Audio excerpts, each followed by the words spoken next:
The U.S. Open, a place for bold statements. Wire to wire for Wyndham. On the course and off. Is there a question, Senator? They told me not to say that. Today on The Big Swing, a special episode, our business breakfast with Mark Lazarus of Versant. Sponsors are at a stress point. You got to stand up to a fair amount of scrutiny as a CEO to say, I'm going to put $20 or $30 million into this 1 week. And Jimmy Dunne of Everywhere. Empathy to a deal maker is very important. You've got to really feel where they're coming from.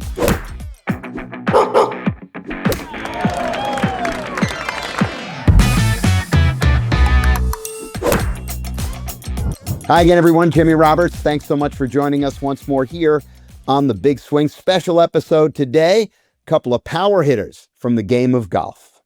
Well, quite a week out at Shinnecock, and outside the ropes, the Open always a gathering of the people who influence the game in so many ways. This year, we took that opportunity to put a number of them together in one room in front of a pair of them who have been at the eye of the hurricane. Jimmy Dunne has made a career in high finance, but golf, along with his attachment to his beloved Notre Dame, has long been his passion. And he has been embedded in more than a few layers of the game's power dealings, including having negotiated the now infamous framework agreement with LIV.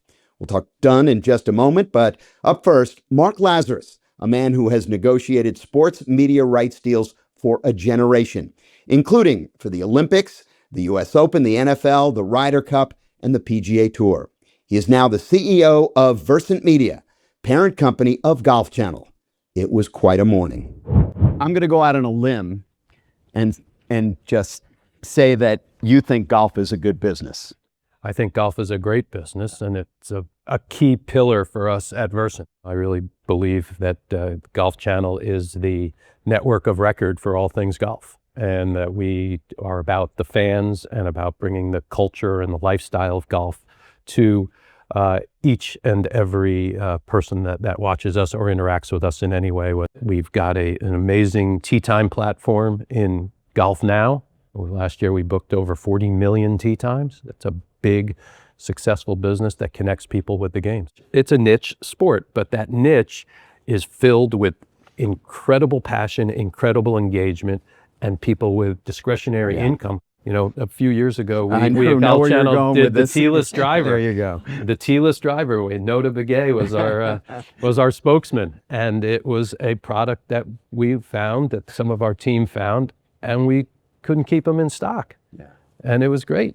We love the sport. We love the business of the sport, and we're not just in the golf media business. We're in the golf business. I think most people would acknowledge when Tiger came along, at least in terms of the awareness and the consumer product that it became. And then the pandemic, and things changed again. And now we find ourselves in a place where, because of the fact that it's not only a sport we watch, but it's a sport that we play, and there are products like the T-less driver, it's just mushroomed. And so you need to think about things differently if you're going to be in the business. And you mentioned it a moment ago, GolfNow, which is unique in terms of a media company, I would imagine.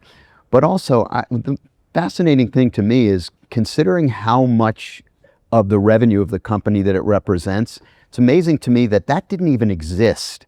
It was invented, if I understand this correctly, in 1999 and really not developed until 2001 or something like that? Yeah, and then even a little bit later, as we got closer to 2010, is where it really started to take hold. And the Golf Channel team, and it was before we got there, before I got there and NBC got there, had bought up a few, call mom and pop tee time services, digital tee services.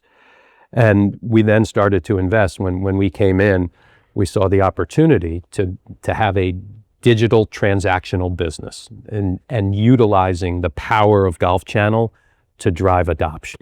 And that is what we've done now through further acquisition, scaling the platform, some really smart business leaders who run it and manage it, not only from the technology side of tee times, but going out and signing up golf courses and multi-course operators to be our partners, creating content for those partners, working, tying in loyalty programs, things like GolfPass, where we're partners with Rory McIlroy and his company and his team, where we're able to build a loyalty program and content around GolfPass and tie it in with GolfNow.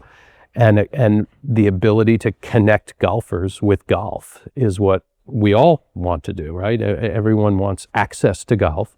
It's not always easy, and it's not always affordable for everybody. GolfNow makes it both of those things in a very simple way. 15 years ago, our golf business was 100% Golf Channel revenue and profit.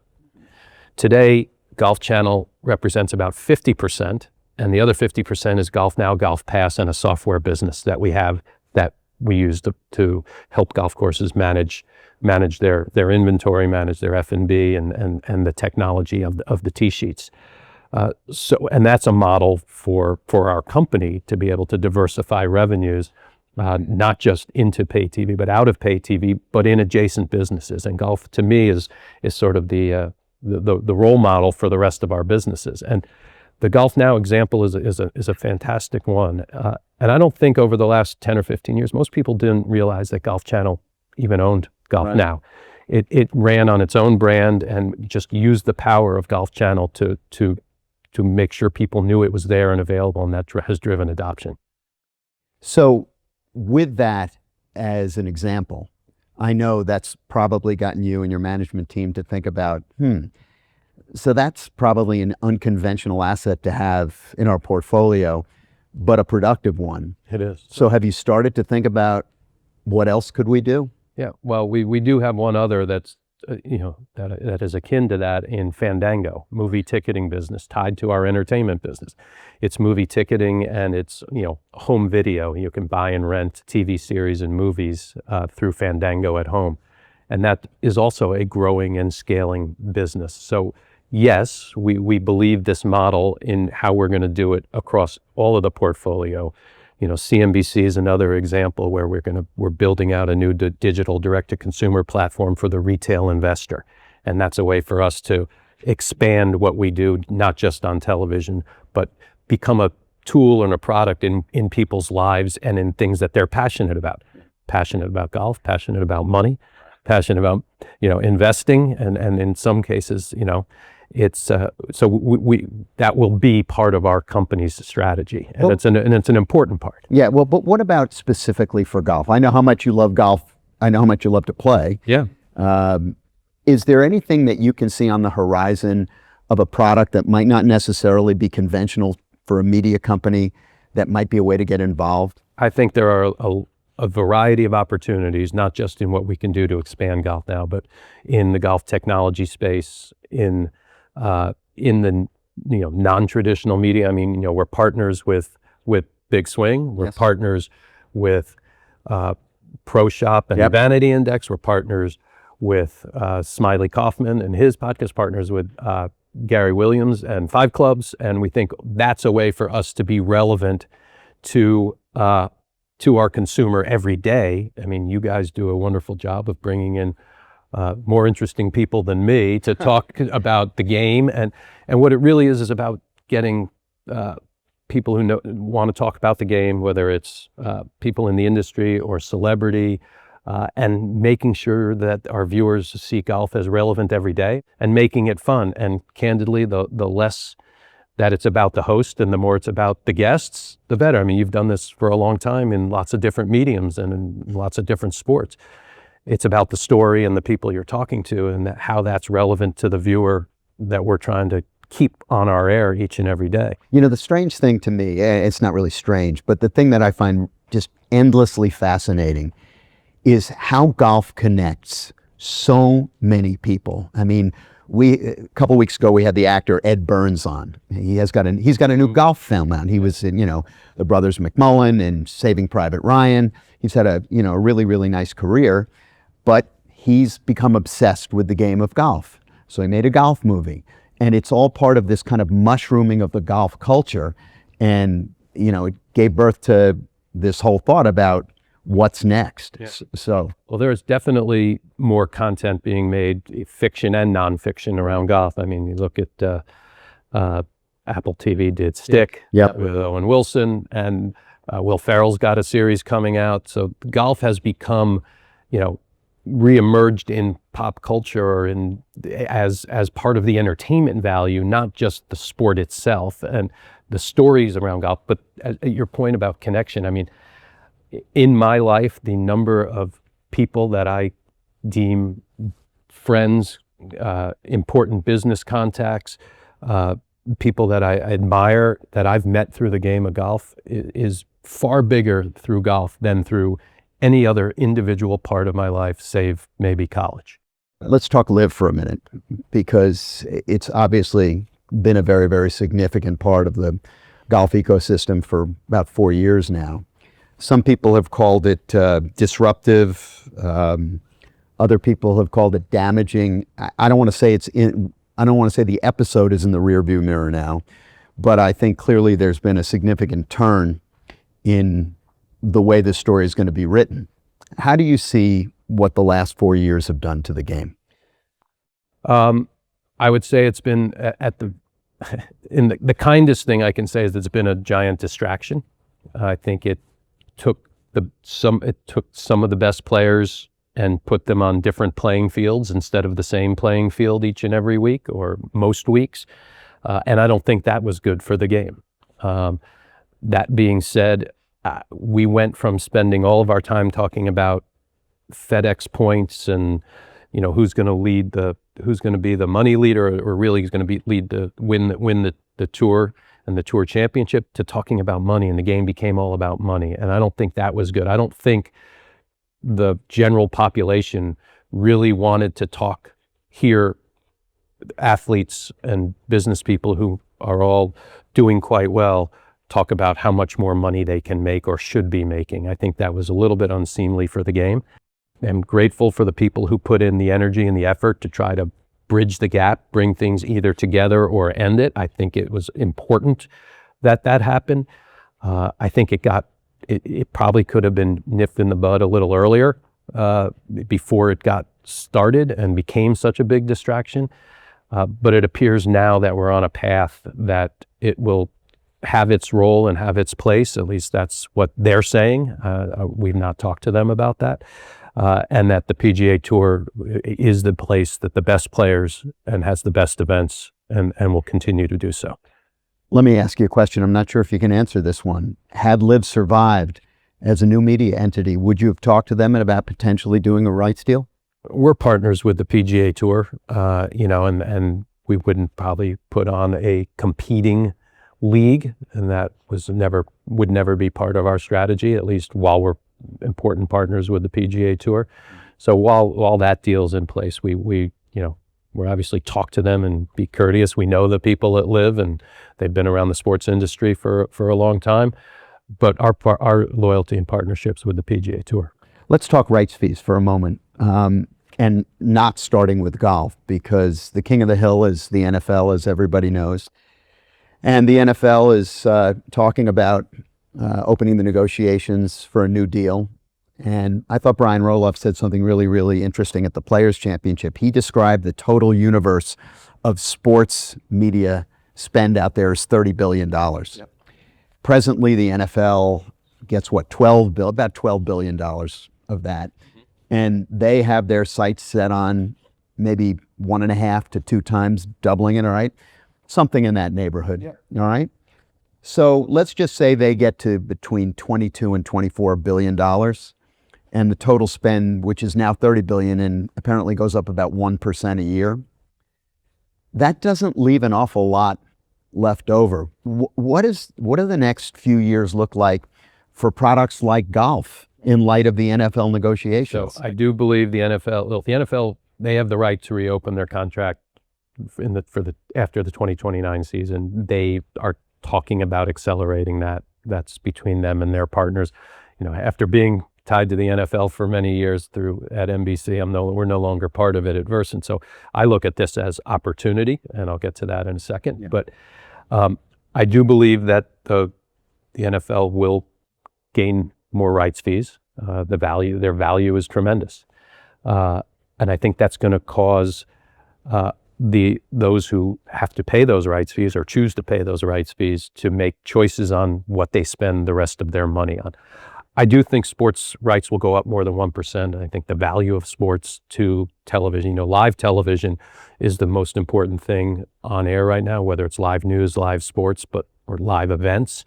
So I think money will flow into live, and I think there'll be a more of an inflator of people willing to pay more put more money into sports. Doesn't mean they'll pay more for everything. A lot of that looks like it might go to the NFL. Right. The NBA just did a big new deal. So I think those companies that choose to do that will have to sort of, I'll call it, rebalance their portfolio and think about where they're going to spend that money. And golf, given the timing, is going to be, in that discussion do these companies, Right. And what do they want to spend on golf? What do they want to spend on baseball? What do they want to spend on the NHL?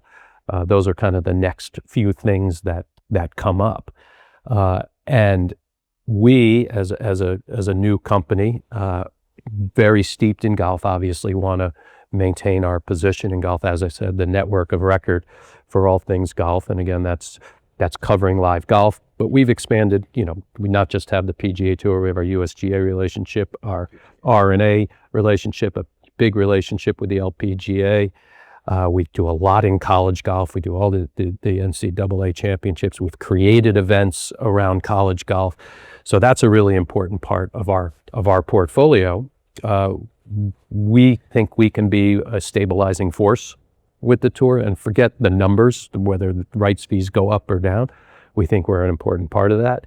But I think companies will have to make choices on what they spend their money on. As they rebalance their portfolios, they'll have to decide how much more do they want to put in sports versus news versus entertainment, and how do they they'll make those decisions each individually. At the same time, ironically, I don't even call it coincidentally, it is ironic, Brian Rolap, who came from the NFL, is in the process of kind of refashioning what the PGA Tour is going to look like.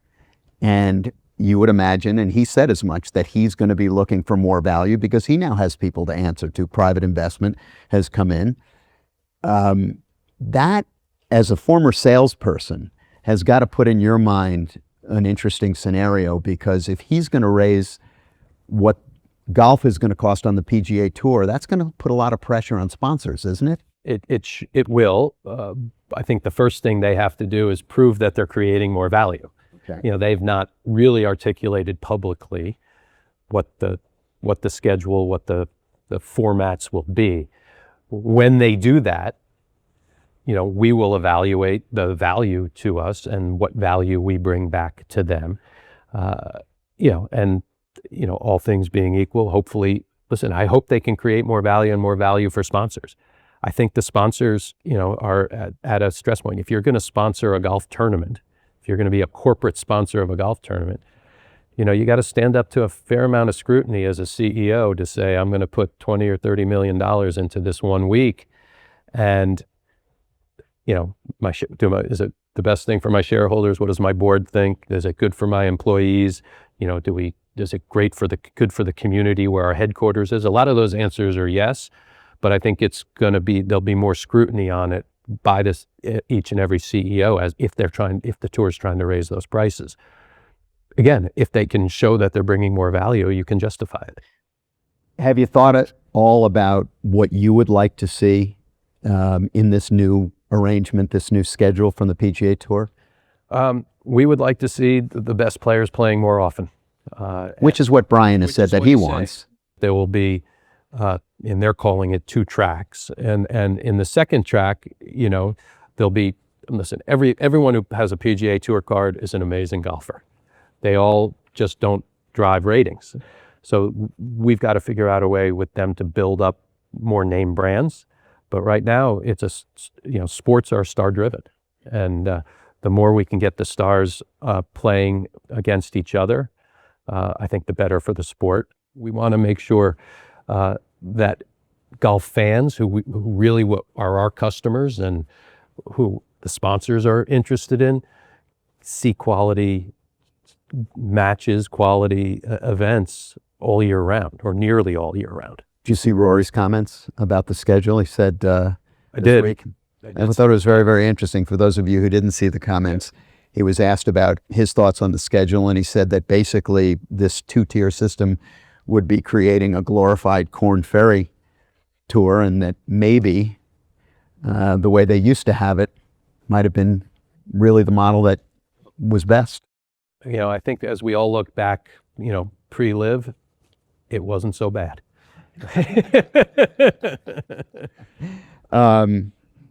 Let me end with this.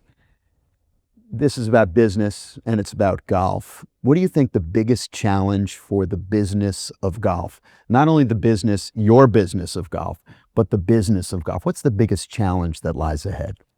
I think it's really always been kind of straightforward to me that it's giving more people access, putting golf clubs in people's hands and making it fun, giving them access and making it affordable, and finding ways to get young people and women into the game where it's not a 4-hour march, and that they can do it in a way that fits into today's fast-paced lifestyle.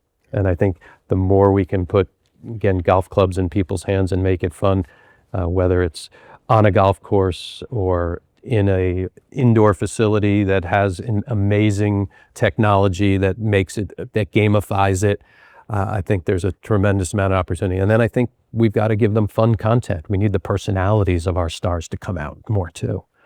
The players. The players. I mean, I think people want to get to know them. I mean, it's unique. They walk a, the professional golfer is closer to their fans physically than any other athlete.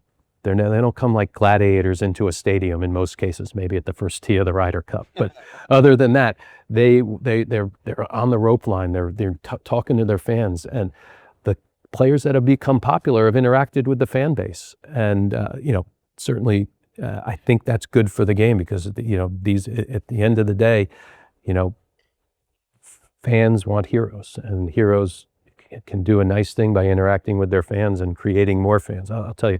Quick aside, it's a NASCAR story, but Rusty Wallace once said to me, we were walking through the pits of a NASCAR race, and he kept stopping and shaking people's hands. And he said, I said, you know, doesn't that get tiresome? And he said, I know if I shake one person's hand, I've made 5 more fans, because they're going to tell their friends that Rusty Wallace shook my hand, and everyone's going to think I'm a good guy. And then maybe they'll go buy my shirt or buy my die-cast car back in those days, and I can help grow my own fan base by just interacting.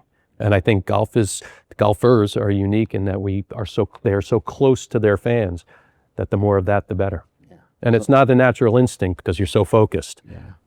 Well, there's a reason why NASCAR has been so popular for so long. Laz, listen, I know it's a big week. Yeah. Really appreciate you taking the time. Thanks for spending some of it with us. Thanks for having me. Yeah, absolutely. Back in a moment with a deal maker who speaks his mind. I was very naive. I thought of the game of golf as this precious, valuable, relationship-building, wonderful thing. And that was wrong. That to them is their business.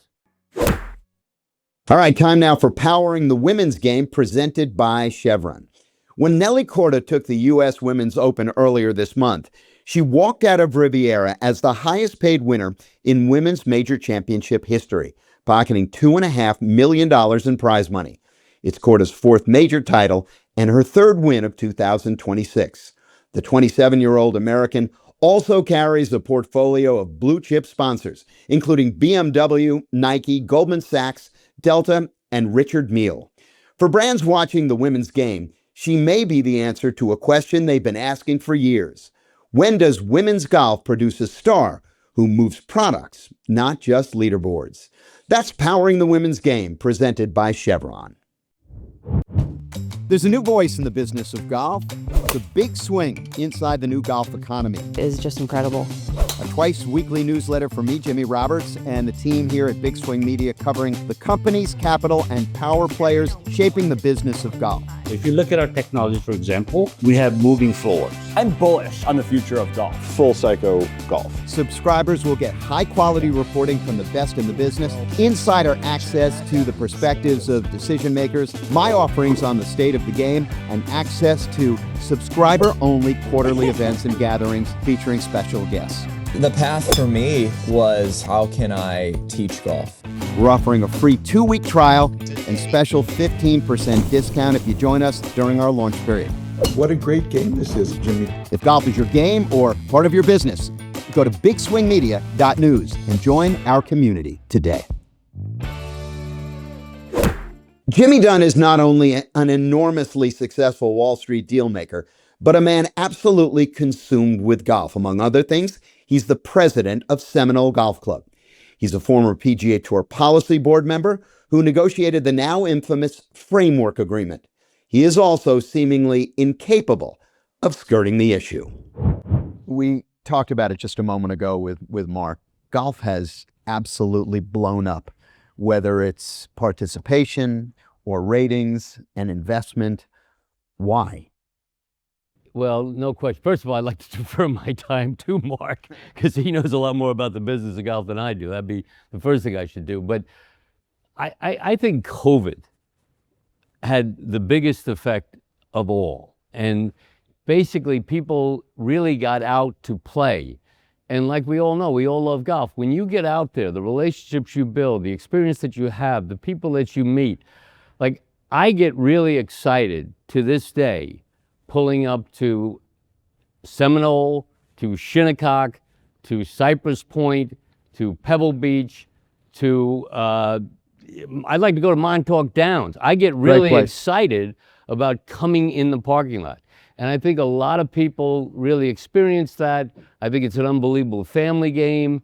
I always say, like, if you have a problem with someone, all right, and they're fortunate enough to play golf, go out, find a good place, late in the afternoon, go out there with him and play golf. And if at the end of the day you still have a problem with him, you have a problem with him. You better figure out another method to bridge the gap. And you know, I used to say about a course in Florida that you got to be able to work this out. The tension is down. You can communicate. You can listen to each other. Right. We don't do that very good at in the golf business. We don't like to listen to each other. Well, we'll get to that in a minute. I thought another thing that I heard you say was pretty interesting is that deal makers are empathetic. Yeah. Because it's how you get stuff done, right? Well, there's a great show called The Defiant Ones. It has this, you know, it follows this guy, Jimmy Ivey, who I've never met and I don't know, and he gave a lot of money to USC, so I don't like him, okay? But he did this incredible 4-part thing, and he got this deal. And obviously, as an investment banker, that to me, you want to get deals done, you know? And he beat all the big shots, all the big power companies. He had nothing. And they eventually asked the guy that gave him the deal, he said, why would you possibly do this deal with this guy? He said, well, he really, really understood how I was feeling. And empathy to a deal maker is a very important. You've got to really understand not just what he's saying. You got to listen to that like your life depends on it, but you've got to really feel where they're coming from. And to my mind, that makes you in a better position to be able to advise, communicate, and bridge whatever gap there is. Yeah. Now, listen, when it comes to golf being more popular, I would imagine it does have something to do with people really just loving the game. But I mean, if you look at the numbers, and you're a business guy, I mean, you may claim that you don't know much about, you know, golf and business, but you know deals, and we're talking about global economic impact annually of something like $250 billion. A lot of money. Okay, you know, 1/3 of the American population is engaged in it, or people playing indoors, outdoors, all over the place. Is there a question, Senator? You've been waiting to use that line ever since you did testify. They told me not to say that. So I'm sorry, Jim. No, but You gotta have a little sense of humor with it. Me? Come on. As a businessman, though, Yes. and you look at the business of golf, is it just as simple as the pandemic turbocharged it? I mean, there are No. people out there who don't play golf, but they invest in golf. Well, you know, it is multifaceted. There's not one single thing. I think you start with a unbelievable experience that you can play your whole life. You're going to stop playing football. Most people are going to stop playing even tennis. You don't ever have to stop playing golf. So the period where you can get the guy is much longer. You were talking about the guy with the hat, the Ed Burns. I love his movies. You know, he came much later, you know, and now he's addicted to it. So you have a longer period of time where you can hook a guy in golf. I tried to do that with my sons. I got them caddying early. And I thought, boy, that would really get them going. It was a great experience. They learned a lot. My most happy moments are when I go to Seminole or I go over to National and the caddies say, hey, your boys are they're really good boys. So you have a long period of time. Now, for my involvement, my limited involvement on the PGA Tour, and You just can't wait to get there, can you? No, I can't wait to get out of there, which is good. But I mean, but I really didn't understand. I was very naive. I thought of the game of golf as this precious, valuable, relationship building, wonderful thing. And that was wrong. That to them is their business. The tour. Yeah. Okay. And so I came in kind of thinking about trying to do something that was good to unite the game for the overall game. When you get in those rooms, everybody is worried about their turf. And that's what they want, that's what they're worried about. Now, just to be clear. Not like the RNA and the USGA. Okay, so just to be clear, you're talking about the PGA Tour Policy Board and not the LIV discussions. I don't know what I'm talking about, but what I'm saying is the tour has every right to protect its interests. Okay. When I got initially involved, I was trying to do something. I don't like the game divided. Okay. I don't like, as Mark pointed out, all this discussion about money. And if you are going to spend all that kind of money, why don't you put it in the tour? And so that was sort of my perspective. And I thought the other thing you do, and Mark said, let's go talk to the guy with the money. And so that's what I tried to do, right, and tried to bridge that. Now, I made mistakes for sure. Biggest mistake? Well, going on the tour board, no, right off the bat. The hits keep coming. Going on the thing in the first place. No, well, it's a long conversation, but everybody thinks of the LIV as this entity. The LIV is the other end of the barrel of the gun. Riyadh is where it all comes from. Right. And I never imagined that they could go through so much money, create such a stress liquidity situation for them as quickly as it occurred. So when I got involved, the way I evaluated it is they had basically an unlimited amount of money, and there was an unbelievable relationship between MBS and Yasser Al-Rahman. And that could create a problem for a long time for the tour. And so I thought the best thing was, let's communicate him, let's come up with something where the tour is in charge, let's get his money involved, but not let him hurt the game. What happened was they had liquidity problems much sooner than I would have ever imagined. And once that happens, now as an afterthought way down the line, LIV, that's over. And that surprised me, that how quickly that came apart. So you and Ed Hurley go over and you negotiate with these guys, right? Yeah. Ed and I went over initially, met with Yasser. It was a very constructive meeting. I came back, I told Jay that I thought we could do a deal with this guy. I told him specifically in a coffee shop between the Grove and Seminole. I said, but under all conditions, we have to be in charge, because they don't really understand the game we love. They don't really get it.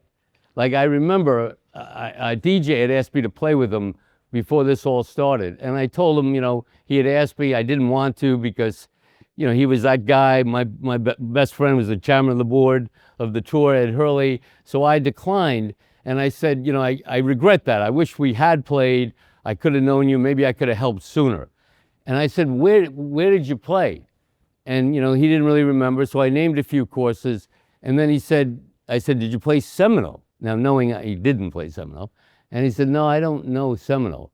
And I thought, for someone in that power position not to know Seminole, we can't let them be in charge.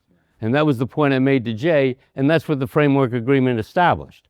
that the tour would be in charge and they would be a minority investor. So help me understand, because I think a lot of people were wondering about this. You guys negotiated this framework agreement in what, 23, like May of 20, Correct. May of 23. Yeah, we started okay? in April and finished Okay. it in June. Yep. For 2.5 years, nothing happened. That's right. What? How did? What prior was to that. What Well, was going on? Well, I wasn't there for 2.5 years. I started on the board in January of 23. It's like when Blumenthal went on all about, in the Senate hearing, all about, governance in the Senate. I said, Senator, I've been to 2 meetings. You can talk to the guys complaining about it. But the point I made, and maybe it was a mistake, is when I got up, I said, look, why are we not talking to the other principal? Let's meet him. Maybe there's a path we can do something together. Maybe there isn't. But I don't want to talk to every Tom, Dick, and Harry on the way up to him. I want to talk to the guy with the money. And then, that was my position to everybody. And then eventually, when we won, when Hurley won one of the legal cases, they said, well, why don't you reach out to him? And so I WhatsApped him. And he responded.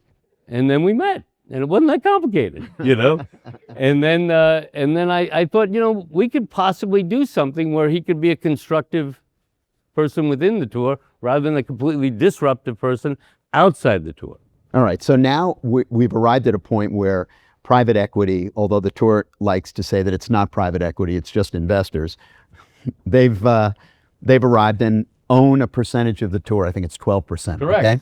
So what do you think, had that not happened, and I think most people would agree that that happened because of LIV, in response to LIV. No question. What do you think life on the PGA Tour would have been like had the framework agreement been ratified and they had accepted it, and now LIV was part of the PGA Tour?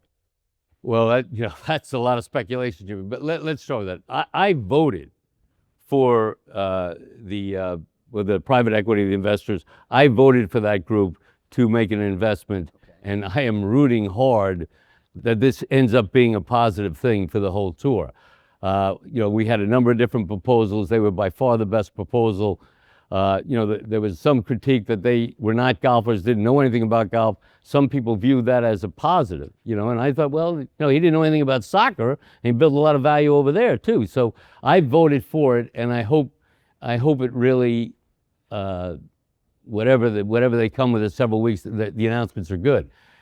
I also thought at that time, and I think they thought at that time when they went out and got the money, the idea is they would do a deal with PIF, with MBS, and the two of them would own a combination of, I think, 6% each or something like that. And then later, by the way, to my understanding, at the White House, they did make him an offer. They were willing to make, I think it was $500 million, and I don't know the detail of it. He got upset, he didn't like it, and he said, we're not doing that. That probably was a mistake. He should have, Miyata should have agreed to do something. Now, to your question about what would have happened without it, if everybody knew that Riyadh would have the liquidity issues that they had as quickly as they had Because of the war. because of everything, then probably you could have just done nothing, And so when you look at this, you had one attitude was, don't talk to him, we go on, let's go that way. And people had that attitude, right? Another attitude was, let's meet with him, let's see if we can get this thing together, and let's see if they can be a productive entity within our sport where we control it. That was certainly my point of view. And then there was another point of view that let's make believe we want to do a deal, but don't really want to do a deal, So those were your three camps. What the framework agreement established was they settled the lawsuits with prejudice. Right. So now they can't play on the tour or the DP tour without permission. So whether your viewpoint was don't talk to them, saving the expense, eliminating them from playing has got to be a positive. Talk to them but make a deal where you're in charge is a positive, or make believe you want to make a deal and don't make a deal, that's a positive. So of all the absolutes, settling the lawsuits with prejudice, which basically was Hurley's I was like the front man. I was, stoking the fire, but Hurley, he was the brains behind it. That was a very powerful thing for the tour, which they should be very indebted to Ed for doing. Let's move on from LIV. Let me ask you about something. Let me ask you about something else, which is a huge issue looming in golf, which is golf balls. And the USGA and the R&A have outlined a rollback in terms of distance. If I got this right, I think that between 300 and 400 million golf balls are sold every year in the United States. And I think that, according to our friends at the National Golf Foundation, it was $1.4 billion worth of commerce in 2024. Now they're going to change this entire model. How disruptive will this be? Does it matter to the everyday golfer? And are you for it or against it? Well, I don't think it really matters to the everyday golfer. From what I understand, you've got to have like 114 miles an hour clubhead speed before it really makes a difference. I don't have that. I was going to say. No? I'm like, 98, if I can really go hard, maybe 100, but I'm not too quick, okay? I heard something I thought was unbelievable. Cam Young was using the approved ball on the tee shot that he hit on 18, which went 372 yards. So, that seems like enough to me. This guy won the TPC, hit the last drive 372 yards, and I think what they're trying to do is just cap it from there. I think that's a good thing. So I think that if we just don't go any longer with the ball, I think that probably makes a lot of sense given the whole scenario. So I would support. It doesn't sound like much of a rollback to me. Right. I would support just keeping it where it is. Well, the equipment companies seem to be against it, and the tour players seem to be against it too. I understand that. People will operate solely in their own interest, and that's the one thing, that I was naive about. When I got involved with the whole thing, I'm thinking about this great game, and people really. They're really not interested in what you have to say. They're interested in telling you what they have to say. Right. And so it doesn't surprise me that everyone will act in their own interest. I think, golf courses, we start to get to 8,000 yards. We already have bifurcation. I think we have bifurcation? Well, kind of. In what regard? Well, I'll tell you this. When I was young, it was a long time ago, you could play the back tees with the touring pro. He'd probably shoot 68. And you could shoot 76. No, I couldn't. Well, okay, but I'm just, if you were a 2 handicap or something like that, go to the back tees at Augusta. You will shoot 95, okay? Go to Shinnecock and play those back tees. I'm not finishing, okay? I have no interest in doing that, right. All right? So to me, we already have bifurcation. We're not going to go, right. Well, I play with these guys, okay, see you later. They walk 40 yards, 80 yards that way. I go that way, I hit it. So we've already got it, I think. We've talked for a while about the growth of the game, and in so many ways. You think it's sustainable? I don't know why not. This is a great period for golf. I think people are playing more. People are trying to do more things. I love the idea that people, using it with their clients and customers. It's a great vehicle to build relationships. Now, do I think the money end of it and I don't know. I'm a little worried about. I think Mark said something very well. We have a little too much discussion about the whole money end of the thing right now. I'm all for the business of golf, and I love your show. Okay, but unsolicited plug there, by the way. Okay, and. But I think what he said was pretty good. That we don't need to hear about that all the time. Yeah. So I was going to ask you if you could change one thing about the game. Would that be it? I tell you, I wouldn't change a lot about the game. I just would recognize that when you talk about these events, and the tour players don't like this when I say it, the franchises are the events. That's the franchises. Nothing is elevated more than the majors. That started back 40 years ago with Nicholas talking about the value of the majors. And right now, I think they've never been more interesting. I watch golf. I watch all golf all the time. I know. I don't watch any LIV golf. I don't know why, but I do. I watch all the other golf on TV. And I love the non-elevated events. I love Brent Snedeker winning. I thought that was a great story. Yep. I'm deep into it. So I'm your number one consumer, but I'm not, and I think that the star thing, we want the stars, they're fairly fungible, the stars. You don't have a dominant guy like a Mickelson or a Tiger. Now, Rory's pretty good, but, Scheffler for a while. Yeah, but Scotty is a tremendous example of leading your life. But does he try to be the most charismatic? Does he want to be? No. He's just an unbelievable golfer. And so, and he's fun to watch. But I said, I enjoy watching the non-elevated events as much because I'm more interested in the stories. And the reality is people will turn in to see Pebble Beach. People will turn on to see Jack's tournament. People will turn on to see Arnold's tournament. So I think the franchises really are more the events. And they're certainly going to turn on to watch the majors. Yeah, absolutely. All right, Jimmy, listen, I really appreciate you taking the time. Appreciate it, Jimmy. Spend some time here at your home, a place you love so much. Yes, I do. It's been a great afternoon. Thanks so much. Delighted to be here. All Thank you. I'm Arthur Blank, and my big swing moment amongst many is probably the loss of my father when I was 15 years old, and I would say getting fired from Handy Dan in 1978 and having an opportunity to co-found the Home Depot in 1979. And all the learnings that came out of that's been the platform for all of my successes and all of our businesses, as well as philanthropy, since 1979. I've been around this game for some time now, and one of the things I think I appreciate most about the Chevron Championship is that it's about more than just great golf. Chevron's partnership with the LPGA and the LPGA Foundation is really about investing in women on the course, in business, and in the community.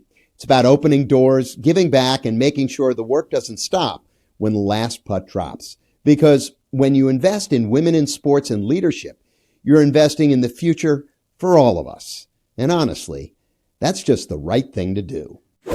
A pair of men who've been in the middle of a lot.